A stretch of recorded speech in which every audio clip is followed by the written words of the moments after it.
In today's video, we're going to be covering Carrier Defrost control boards. I'm holding one up in my hand here. I have an image behind me. We're going to go over all the terminals, the inputs, the outputs, where the plugs are on today's present boards versus this one here. And most importantly, when these things fail, which terminals typically don't work, so we can have a little bit of service tips. Stay tuned. Hope the video helps.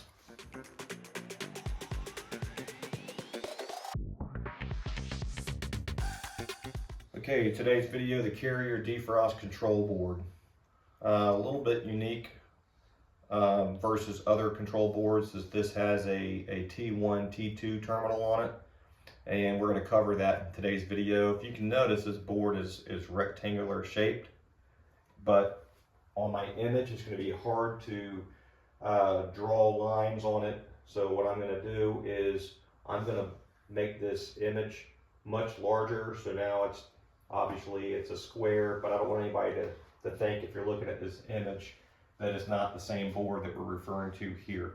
So hopefully all these terminals show up. We're going to cover input terminals, output terminals, what the board is capable of doing, and why it's doing that, what was the manufacturer's intentions, what part of the board typically goes wrong, and what we can do to temporarily get the unit up and running, still utilizing the board until the board is replaced. And I want to emphasize on that quite a bit in this video, because I believe this board here is probably one of the most difficult boards out there on the market. There's a lot of confusion, there's a lot of misunderstanding why these terminals are present and what they do. And you know, because there's time delays involved within the sequence of operation, I believe just with that natural born impatience that technicians have to carry throughout the day with their frustrations, it just compiles and the problem's bigger. And so hopefully this video can help you determine you know, with experience, what to look for and what to quickly do to navigate around those problems. The first thing we want to cover is input voltage, and I'm going to begin with 24 volts. 24 volts coming into the board.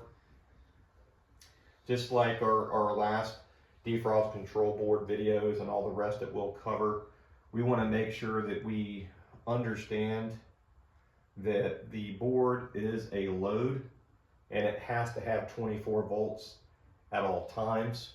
Let me move some of these images over just a little bit.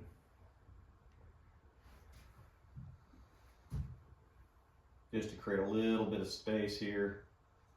24 volts has to be present at all times on the board, otherwise the board can't keep track of time with anti-short cycle protection, and it can't keep track of time during defrost.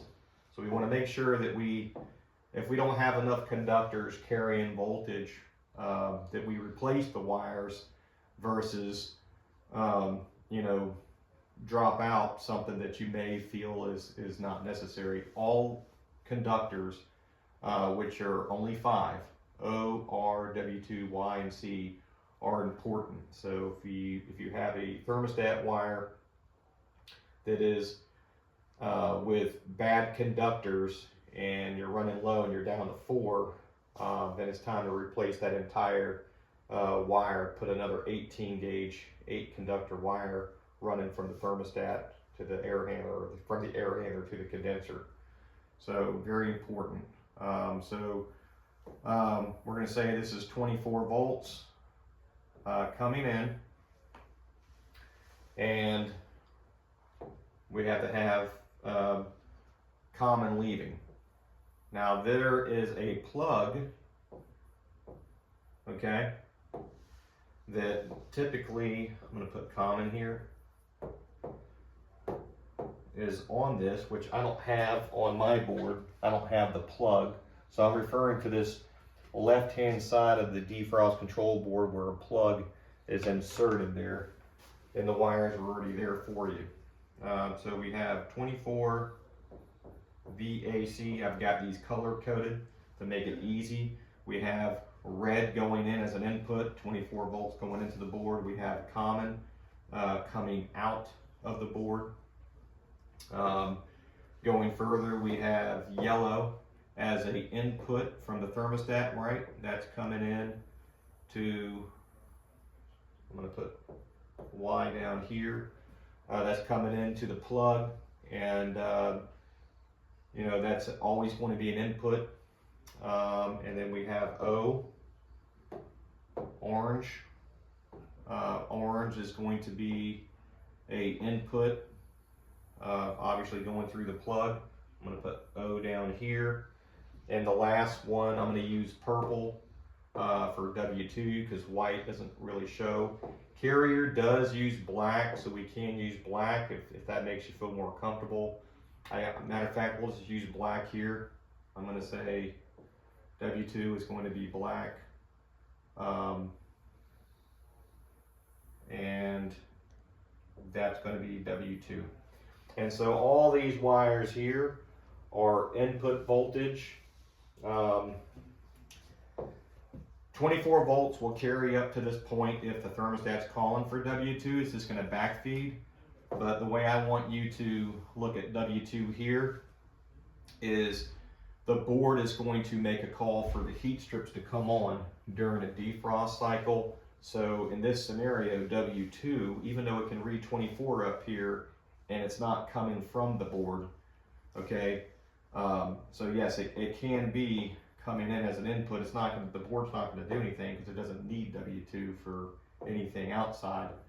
But the board does put W2 going back out, okay? Let me make that a little bit cleaner. The board does put W2 back out for the heat strips to come on during a defrost cycle. So real quick, before I erase this, O is going to be an input from the thermostat to the board to tell it to energize the reversing valve, heat or cool. R, 24 volts, is always going to be present on the board because the board is a load and it always has to have 24 volts present no matter what mode it's in. So it can have the ability to be working at all times.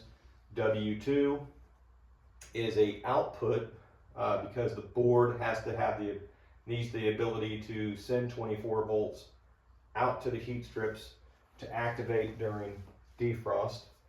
Y is going to be an input because the thermostat's telling the defrost control board to come on for heat or cool.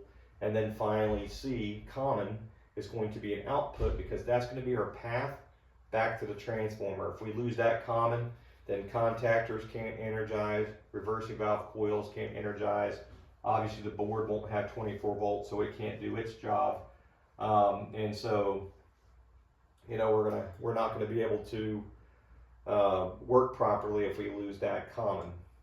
So this would be common back to the transformer. I'm going to go ahead and erase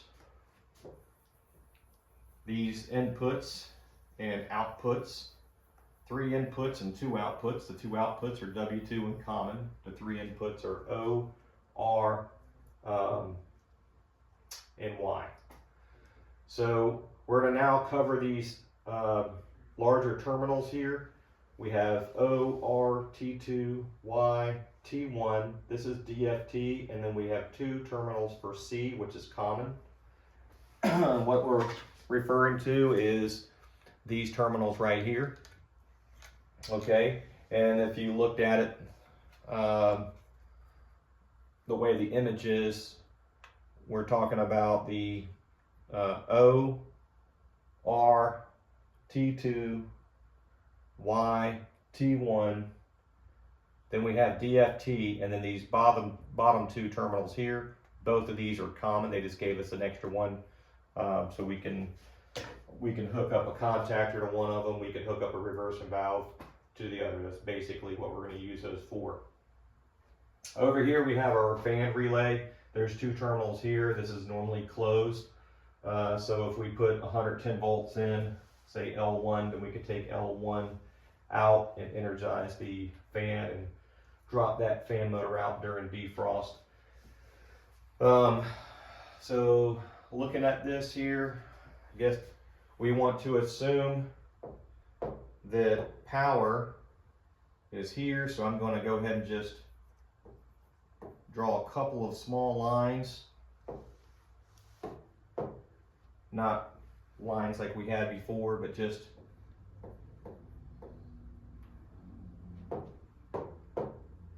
we'll say output, common, and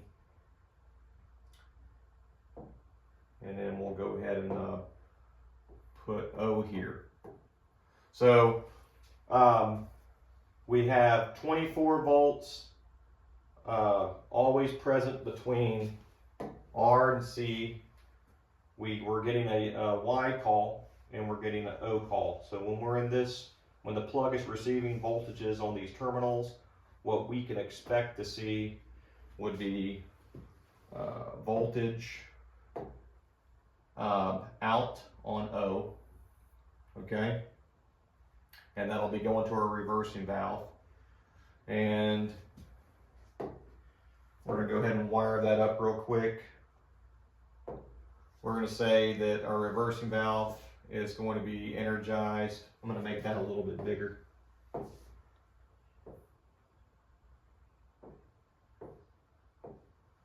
Okay. O over to the valve, and we're gonna need a common. Okay, we'll make that a little bit cleaner. We'll do our common first, and then our orange wire. So we're gonna say O is out, and we're gonna say common is path back. And that would be your path of electricity. Going down to the next wire, we would say red. Red is always present. Red would be coming out to basically our defrost control, which is up here. I'm just gonna leave red here for standby. We're gonna skip past that, and we're gonna get into T2, Y, and T1. When we look at those, this is really going to simplify this. You're really going to appreciate this here. I'm going to come back up here and I'm going to just color these in, and we'll talk about that for a second. Your T2, your Y, and your T1, they're all associated to Y. All three of them are associated to Y. And if you look at that, that only leaves one common terminal and a DFT terminal. And so all three of these are associated to Y. Maybe I'll let that be the meat and potatoes of this, and we'll just skip it just for a second, just to show you that. Sorry, we'll go back to, let's just go to red. We'll say this red here and this red here, okay, are only going to DFT. So if we were to wire that up real quick, it'll pretty much look like this. All right, we'll say one of them is a input, and the other one is a output. So out, in, out, in, and that's pretty much the path. If this sensor is in the closed position, then all it is a loop. I could pretty much take an alligator clip and go from here to here and create the same loop. And that's all these two wires are. Past that, I have a common wire right here, which we know our commons are a path back to the transformer. All these commons come right back to here and go right back to the transformer. So that is all the terminals. Now I'm gonna go back and cover the defrost here shortly, but I just wanted to kind of quickly color code these just so we can know that when we're talking about the T2, the Y, and the T1, all of these are associated with the same input. There's just some inputs and outputs that refer to pressure switch low and pressure switch high. So we're going to go ahead and just clean this up just a little bit.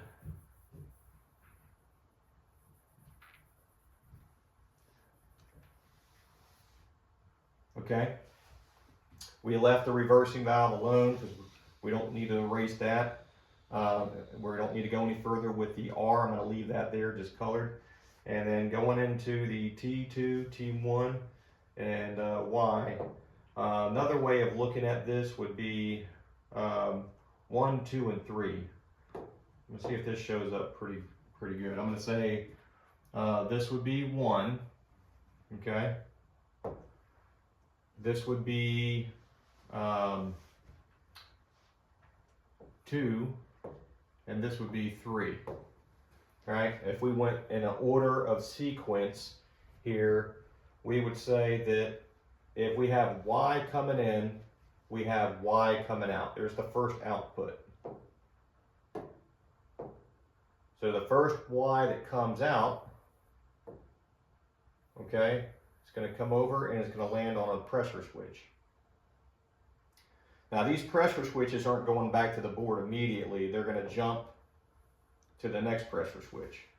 And then finally the last pressure switch will come back up to the second terminal here, which isn't T2, it's T1. So this is what confuses everybody is I have Y, I have T1, I have T2. Basically Y would be a output, not to the contactor, it's an output to the pressure switch. Providing the pressure switch is closed, it'll make across it, go to the next pressure switch. Providing it's closed, it'll make across it, and then it'll come back to the T1 terminal as a input. What that does is it tells this board, okay, that it's okay to send 24 volts from here over to here. Step 3, which is T2.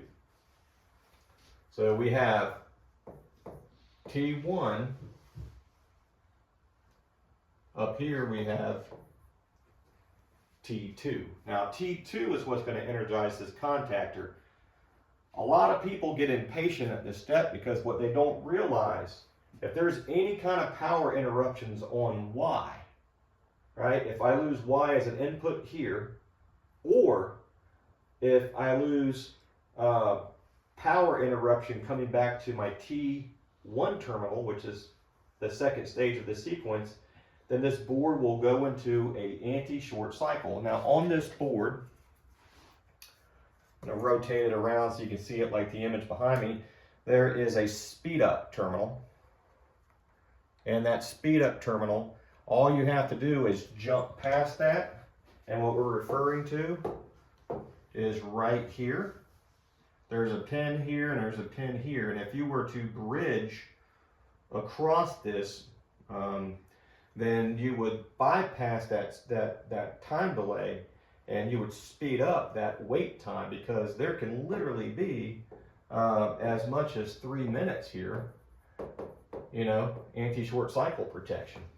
And so if you're just a little patient and you wait it out, or if you just want to jump past it, then 24 volts will come from T1 up to T2. So notice, step 1, step 2, and then step 3. Now once we have 24 volts up there, okay, 3 is now going to be energized with 24 volts out, and this is an output, and it's going to come over to the contactor and provide 24 volts there. So we're going to say that T2 is an output. So again, if somebody had their meter and they were reading voltage between common and Y, you will get 24 volts. If you read between common and T1, you would read 24 volts, providing these switches are closed. If you read between common and T2, you'll also read between 24 volts. And if your Y call dropped out at your input on your plug, then between common and T1, Y, and T2, you will have no voltage there. And this just really confuses a lot of technicians. So, rewind this video as much as you need to so you can just see that there's just a small sequence here. And if you don't want to be patient and wait out the 3 minutes, you can just jump past that on your speed up terminals. And as long as you have Y coming out and your pressure switches are closed, then you'll have 24 volts back to T1, initiating a 3-minute time delay to close on T2. T2 is out to the contactor. Now we got to have a path back. We already put one path from our reversing valve on this terminal. This is our other terminal that they have given us, being very generous, so we can hook our contactor up to that. So this is a very simple board once you understand it. The only other two terminals that are left are the DFT and the R. And I'm going to go ahead and color code that one. So we have red and red. Well, one is an output. Okay, so we got to have red coming over to the sensor. I'm going to say that that's out. And we got to have the other one as a path back to the board. So there's no commons involved here. And I know there's a lot of lines on the board, and hopefully these colors are showing up on the video where there's no confusion on out and in. But kind of funny how I did this. If you look at my lines, they almost touch. So if I were to just touch them here, you can see that, wow, there's just a loop. That would mean closed. And so this sensor, typically it sits in the open position, and what closes it is temperature fall.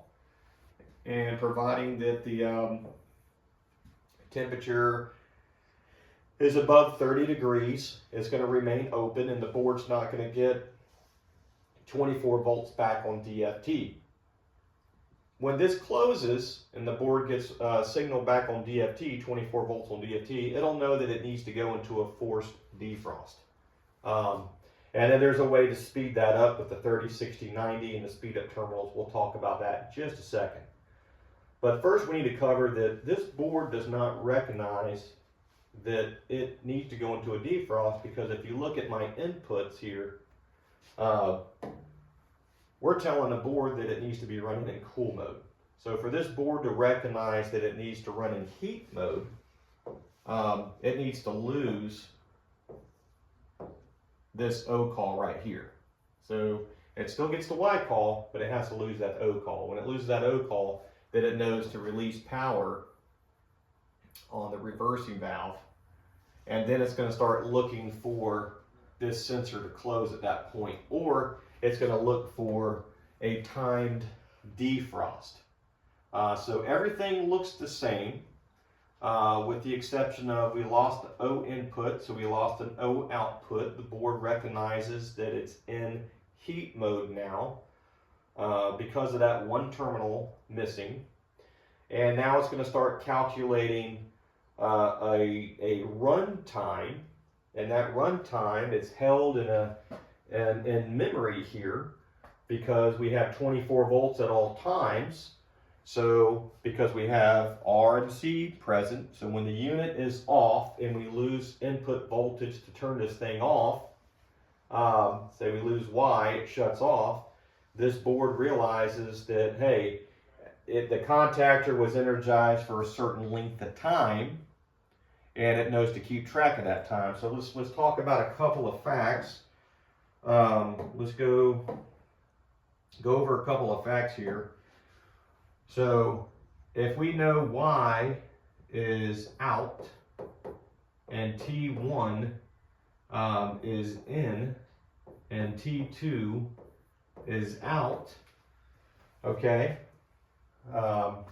notice 1, 2, 3 in the order, so we'll just go ahead and label them 1, 2, 3. Then what it's looking for, as long as there's 24 volts here, we'll keep track of time. So our timer for 30, 60, or 90 minutes is not going to calculate on Y or T1, it'll calculate on T2. Because I could be sitting for 6 hours in a row with a Y call, and the system's not going to go into a defrost if one of these switches are open, because T1 will never receive power from Y, so T2 could not have energized the contactor.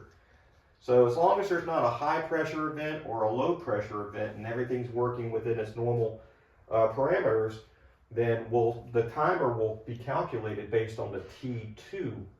And T2 has to be energized for 30 minutes, 60 minutes, or 90 minutes. If we look at here, we have 30, 60, and 90, and the plug is sitting on 60.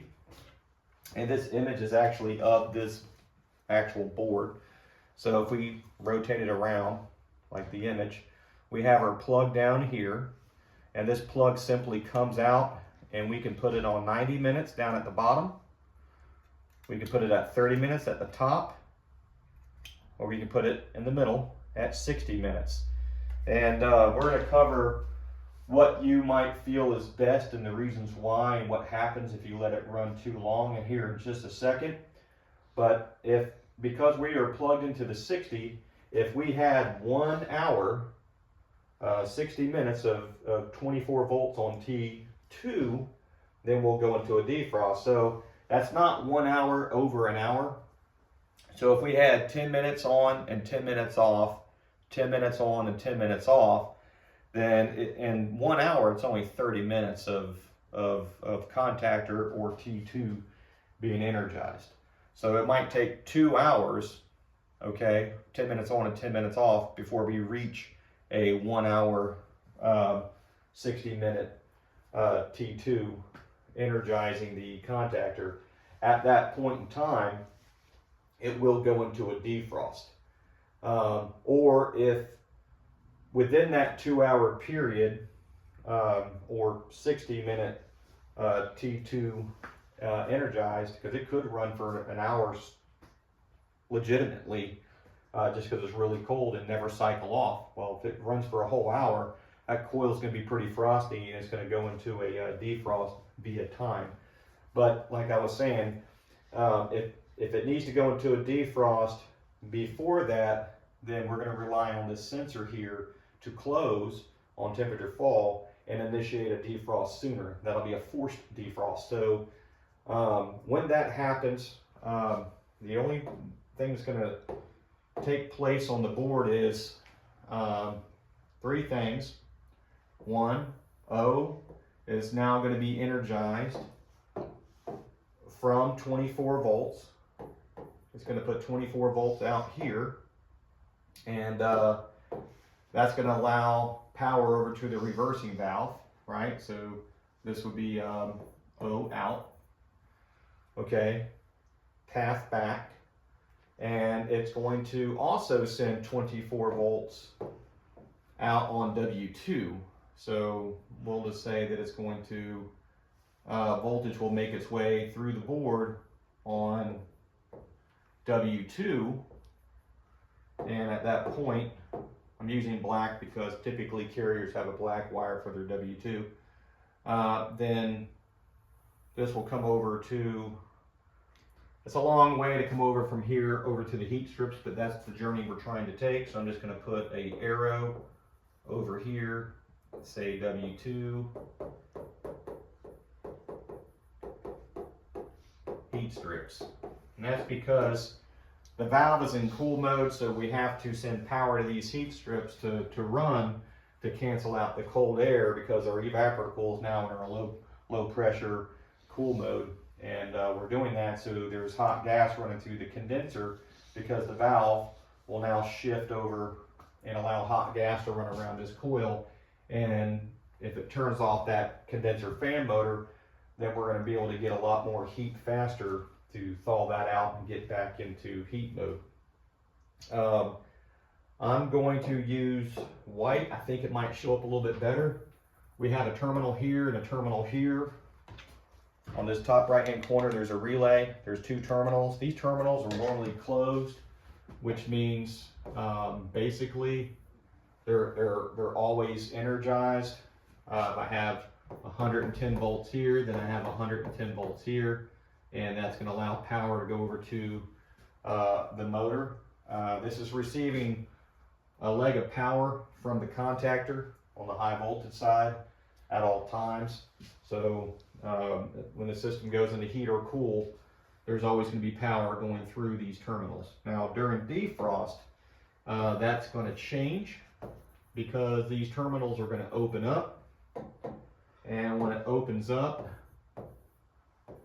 it's not going to, you might have power coming into it, but it's going to open and drop power out to that fan motor. That's going to allow that fan motor to turn off. Now once the defrost cycle is complete, be it timed or forced defrost, or the defrost termination sensor opened and we lost power on DFT, either way, when that happens, everything's just going to reverse itself.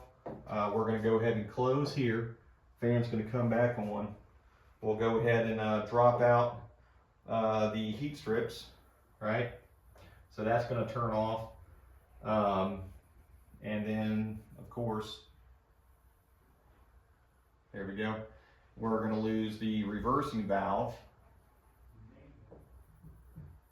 through the board, and everything is just going to go back to where it was, where it's just going to run the rest of that cycle in heat mode. A lot of people get confused on, you know, if I'm in a defrost cycle and my unit turns off, what happens? And you know, honestly, if it shut off during a defrost cycle and it comes back on, it's going to come back on in a defrost cycle. So if you turn it off in the middle of a defrost cycle and you turn it back on, it's going to finish its cycle. If the thermostat drops out Y in the middle of a defrost, okay, it's going to power everything down like it normally does. When it comes back on, the board's going to pick up where it left off, and it's going to complete that defrost cycle. Some defrost cycles take a minute. I've seen some of them take as much as 3 to 5 minutes. That's normal.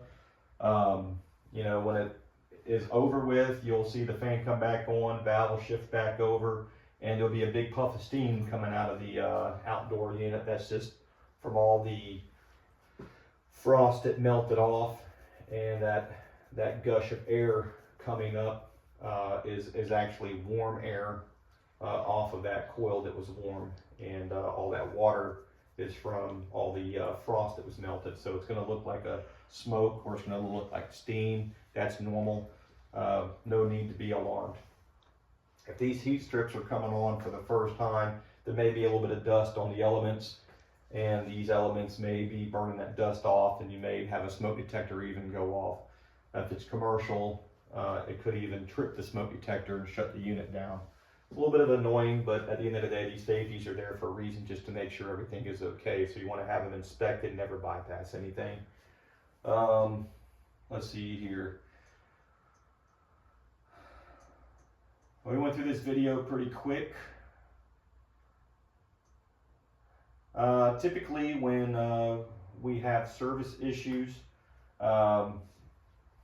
we've covered the defrost inputs and outputs, heat and cool, and during defrost, service issues.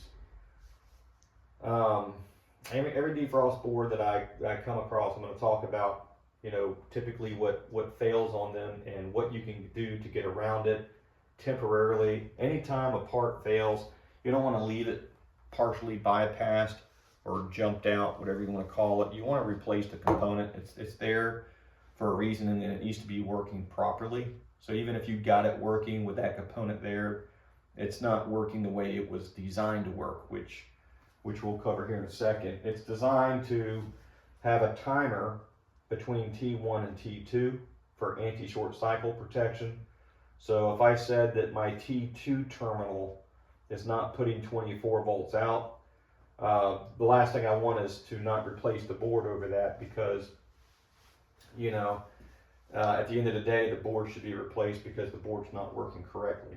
But let's just talk about a couple things. You could be in the middle of nowhere, the part may be on back order, you may have small children in the house, they may be customers with needs that you just want to help them out. So I'm not suggesting anybody bypass, but I will go over a service tip in the event your company wants this done. I know at ideal conditions will allow it to happen in the event that we're going to replace components and that customer needs help for those reasons.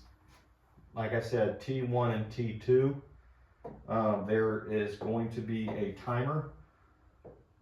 If we have 24 volts on step 1, Y out, then it's going to put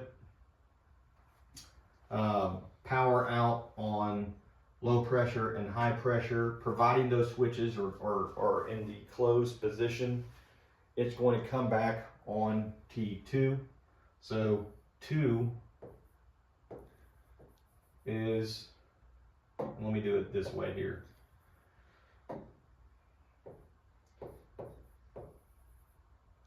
One is out, 2 is in, and then 3 is out, right? And so the timer exists between here and here. And a lot of times this board just doesn't make between here and here, and it stays open, right? So this is normally in the open position and for anti-short cycle purposes, and then once we reach the length of time that we need, it will close. And sometimes when they fail, it fails in the open position, and T2 never receives power, and then the contactor doesn't energize. And it does confuse a lot of technicians, because you know, if they don't already understand this, then they're just going to realize that, you know, the situation's bigger than it is. And really it's just T2 doesn't have 24 volts coming out of it. In the event that you have that, if I have between common and step number 2 here, T1, if I have 24 volts here, right? If I have 24 volts on 1 and I have 24 volts on 2, then I know these switches are closed. As long as there's wires going to them and it's like this, that theory, it's closed. If I've waited 10 minutes, 5 minutes, anything beyond 3, and 2 did not make 3, okay, then we have the ability of taking the wire off of 2, right, and just placing it right here. So I'm going to show you what that would look like. First, I'm going to clean this up a little bit because it looks a little confusing with redrawing things, erasing it, and then drawing it back. Besides, we can always put it back up there again before the end of the video if we need to. We'll leave this over here. I think that's extremely relevant. We're saying that right now we're in this situation where Y is coming out, T1's coming back, but it's open on the T2, so nothing's coming to the contactor. So what that would look like is Y is coming out, coming over to the pressure switch, daisy chaining to the second pressure switch, and it's coming up here to T1. So out, in, right? And now T2 would be coming over to the contactor. So what we're seeing is, and I'm not going to draw the common, but obviously common has to be here for the contactor to pull in. But if we're not getting 24 volts out on T2, then another way of doing that is taking the T1 off and coming out of this pressure switch right over here to the contactor. Let me draw that again. I'm going to draw it on the other side of the contactor, okay? And then we'll go ahead and put common up. Actually, I already had common. We'll come over here with common and run it up to the board.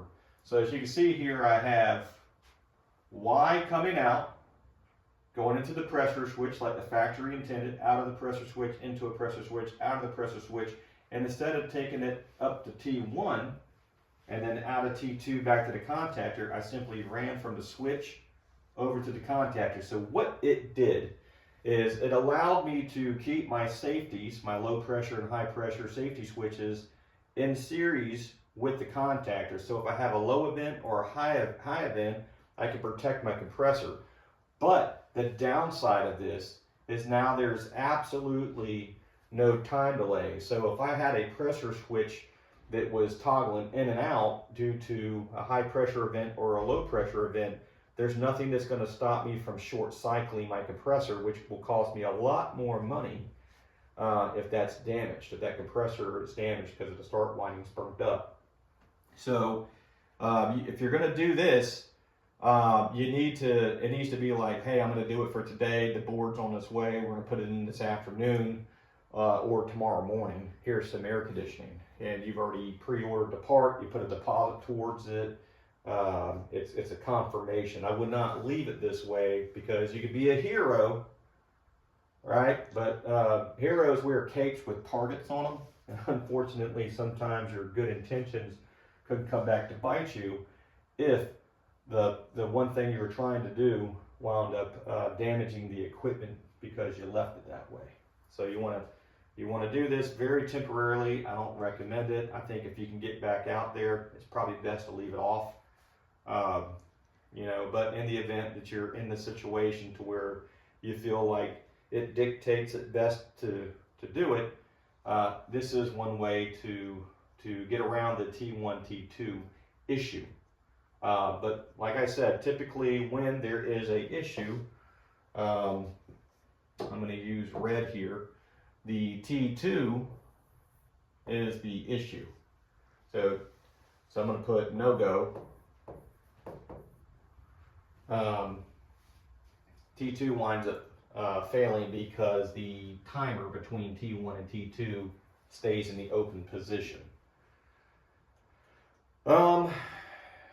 If I had to leave this for a long period of time, I would utilize a short cycle protection device known as a time delay on break.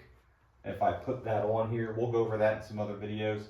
But if I had a time delay on break, I could run it in series with these pressure switches, and then at the end of it all, as long as the timer was set for 3 minutes or more, in the event that I had a low event or a high event, at least I know that my compressor won't short cycle. Now, even if you did that, you couldn't leave it too long, because for this defrost board to go into a time defrost, it has to recognize that there is power on T1. So if this board is not getting power on T1, it'll never start calculating a time. So like I said, no matter what, there's no way around it. That board's bad, the board's bad, the board needs to be replaced. However, the T2 is the biggest culprit on these Carrier boards. Other than that, I like these boards because they have that short cycle there. They thought about, hey, I'm not going to calculate any runtime if I don't have power on T1. The board's always working. It's been in service for a long time. There's updated versions of this board where there's going to be plugs in different spots. We'll go over some of those. But anytime you see a T1 or T2, it's going to follow this sequence because that was the manufacturer's intentions. Typically on ICM products, which Carrier hasn't designed their boards to their specs. That's it. I hope this video helps you out. Like our channel, subscribe, and stay tuned for more videos to be released. Thank you.